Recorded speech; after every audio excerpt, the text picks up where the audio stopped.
एक छोटे से खूबसूरत गांव में रहता था एक निहायत शरारती मगर नेक दिल बच्चा, हुजैल। हुजैल को एक ही ख्वाब था कि वो बड़ा होकर पाकिस्तान आर्मी का बहादुर सिपाही बनेगा। वो रोज सुबह जल्दी उठता, आईने के सामने खड़ा होता और बुलंद आवाज में कहता, अटेंशन, लेफ्ट, राइट, लेफ्ट।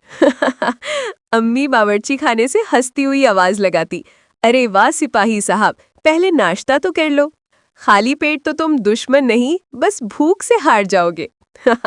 हुजैल फौरन दौड़ता, एक हाथ में रोटी, दूसरे में चम्मच और मुंह में आवाजें निकालता, लेफ्ट, राइट, मार्च, मिशन ब्रेकफास्ट कंप्लीट।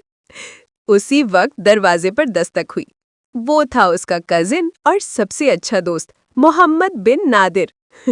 नादिर ने हंसते हुए कहा, ओ भाई, आज फिर फौजी बन गया है क्या? स्कूल के काम का क्या हुआ? हुजैल फौरन सीना तान कर बोला, आज का मिशन बहुत बड़ा है नादिर, मिशन सफाई पाकिस्तान। सफाई पाकिस्तान? नादिर ने हैरान होकर पूछा। हाँ भाई, दुश्मन है गंदगी, चल आज हम मोहल्ले को साफ करेंगे। दोनों निकले, एक के हाथ में झाड़ू, दूसरे के हाथ में बाल्टी।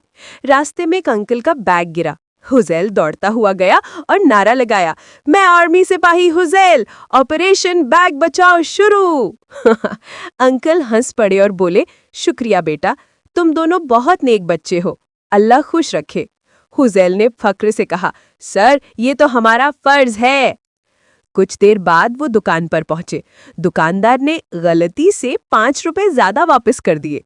हुजैल ने फौरन पैसे वापस किए और बोला, मैं फौजी बनूंगा, लेकिन सबसे पहले सच्चाई का सिपाही बनूंगा।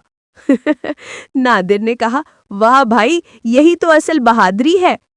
थोड़ी देर बाद दोनों मस्जिद के पास पहुंचे। वहां कुछ कचरा पड़ा था। हुजैल ने नारा लगाया, ये है आखिरी मिशन, मिशन सफाई मस्जिद। नादिर ने फौरन जवाब दिया, हाजिर सर।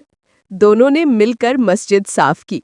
तब इमाम साहब आए, मुस्कुराकर बोले, शाबाश बेटो, तुम सच्चे सिपाही हो, दीन के भी, वतन के भी।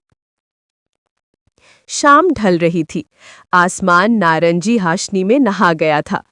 हुजैल ने आसमान की तरफ देखा, हाथ जोड़े और मुस्कुराकर बोला, मैं बड़ा होकर फौजी बनूंगा, लेकिन आज से मैं नेकियों का सिपाही बन गया हूँ।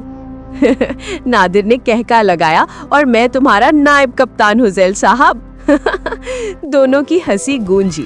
परिंदे वापस घरों को उड़ गए और कहानी ने बच्चों के दिल में एक बात लिख दी, असल बहादुरी बंदूक में नहीं, बल्कि सच बोलने, सफाई रखने और नेकी करने में है।